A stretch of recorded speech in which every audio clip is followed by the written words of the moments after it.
You make a point about controversy. You seem to like it.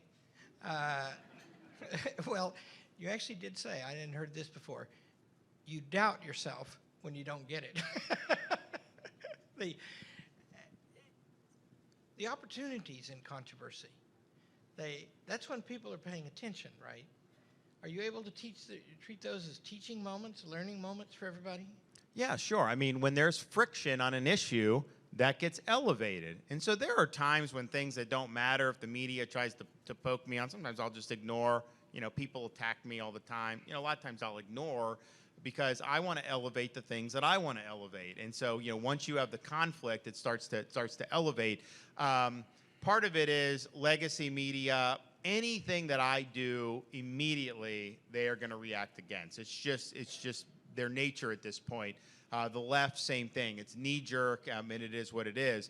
But I think what we've shown is, particularly with COVID, when I was getting dumped on more than any other governor, and then all the things we did, fighting Disney, all this stuff, a lot of people through all of that in the chattering class said, oh, he's done politically, he's not going to do well, this, that, that. They were always trying to justify this prediction that I was just going to fall on my face because of each of these controversies. And so, obviously, the election results were very disappointing to these people. It disabused anyone of the notion that somehow those were negatives. But I think a lot of Republicans, they get worried about being attacked by the media. They get worried about being smeared. It's not anything good.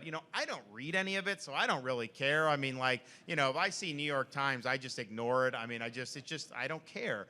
And so it's easy for me. But not everyone likes that. But I think what we showed in Florida is they can throw everything they have at you, and if you just stand for what's right, you don't give them an inch, and you just keep pressing forward, the people will respond.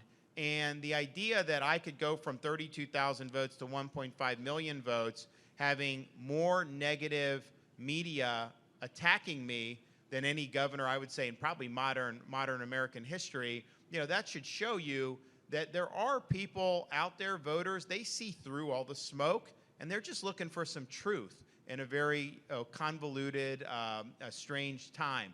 And so when you're speaking the truth, I think it really connects with people, and I think that that's what we've been able to do. So don't let fear of the media change what you're going to do. We just had a thing in Florida. We had a kerfluffle with the College Board that does the advanced placement classes for high school because they created this class on African American studies. And it was a proposed course, so it hadn't been fully vetted. They wanted feedback. And 3 of the sections, were fine. Was it more liberal than I like? Probably. But the 4th section was like Marxist studies. I mean, it had anything you can think of in terms of reparations. It had queer theory. It had intersectionality, all these things. And that violated Florida standards. And so our Department of Education rejected it. Now, but we were the only state that objected publicly. Not one other state in the country objected publicly.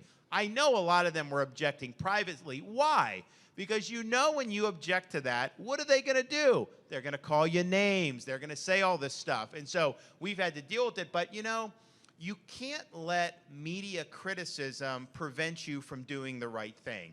And so that's what we do. We just do the right thing.